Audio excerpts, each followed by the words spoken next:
स्वागत है दोस्तों टैक्स एसएच के एक और नए वीडियो एपिसोड में। आज की इस वीडियो में दोस्तों हम जानेंगे, अगर आप भी सीएससी से पैन कार्ड बनाते हैं और आपने भी अपने जो फिज़िकल पैन कार्ड के डॉक्यूमेंट्स हैं उन्हें आपने यूटीआई के ऑफिस में फॉरवर्ड कर चुके होंगे। अगर आपने अभी तक फॉरवर्ड नहीं किए हैं तो आप जल्द से जल्द फॉरवर्ड कर दीजिए।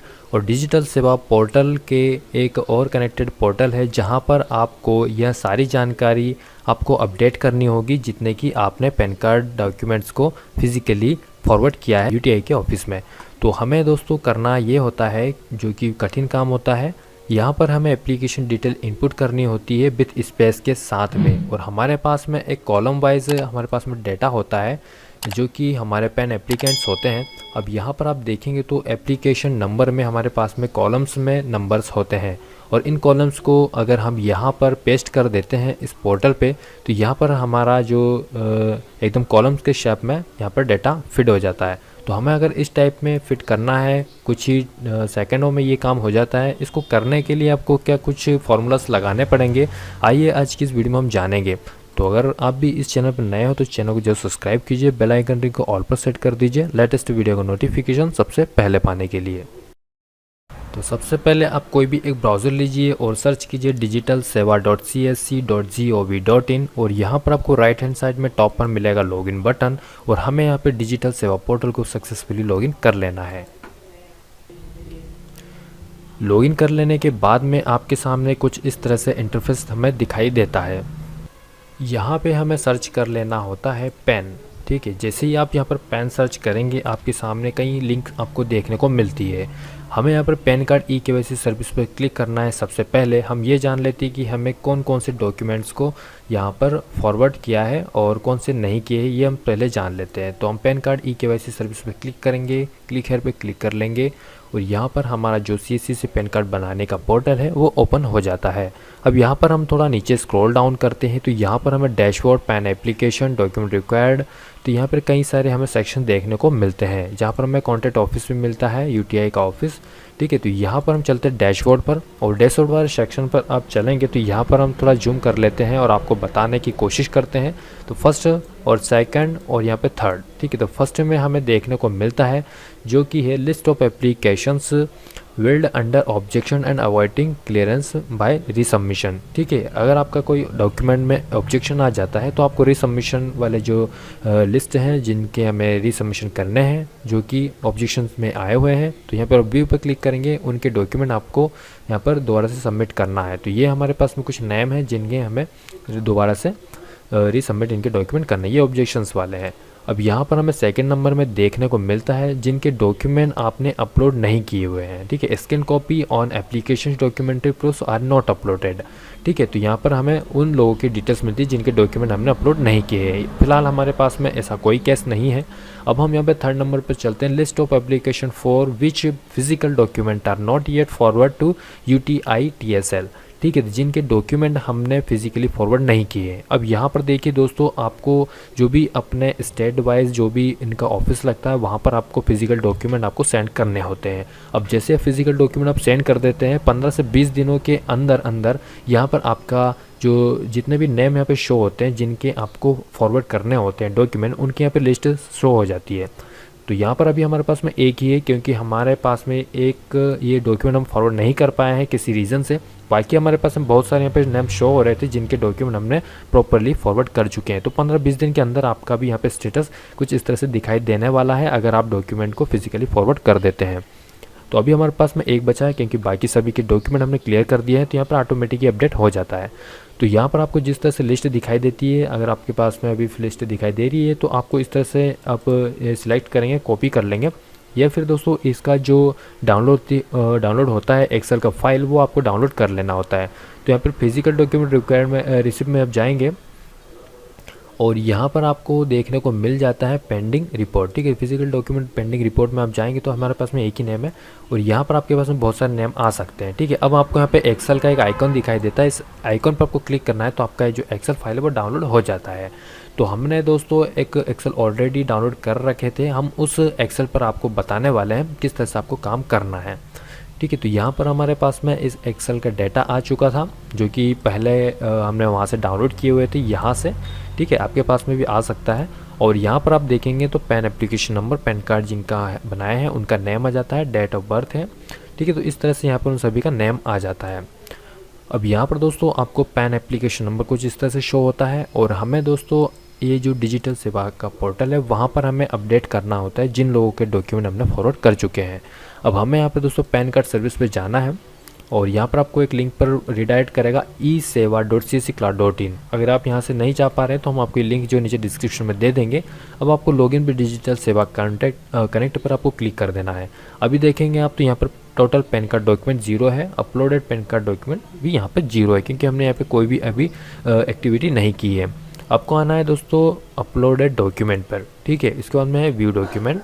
तो अभी हमारा जो पहला प्रोसेस है अपलोड डॉक्यूमेंट वाला, तो यहाँ पर आपको CSC ID आपकी दिखाई देगी, और इसके बाद में आपका यहाँ पर एजेंसी है, तो आपने किस से बनाया। NHDL दोस्तों काफ़ी टाइम से वर्क नहीं कर रहा है CSC पे, तो बहुत सारे डीलीज ने UTI से बनाए हैं, UTI आप सिलेक्ट कर लेंगे। अब इसके बाद में हम यहाँ पर अगर देखें तो हमारे पास में जो एक्सेल का डेटा है, हमारे पास में ये जो डेटा है हम इसको यहाँ से कॉपी करते हैं, ठीक है। और यहाँ पे हम कॉपी कर लेते हैं Ctrl+C से, और यहाँ पर हम चलते हैं पेस्ट कर देते हैं। तो अभी हम यहाँ पे पेस्ट कर देंगे, और यहाँ पर आप देखेंगे तो हमारे पास में कुछ इस तरह से आ जाता है, ठीक है। तो हमारे पास में दोस्तों एक कॉलम वाइज ये डाटा हमारे पास में फीड हो जाता है।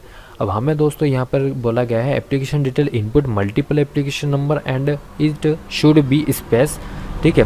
तो यहाँ पर आपको दोस्तों सेपरेटेड स्पेस आपको लेना है, ठीक है। फिर इसके बाद में दूसरा जो नंबर है पैन नंबर, एप्लीकेशन नंबर, वो आपको देना है, जैसे इस तरह से स्पेस आपको देना है।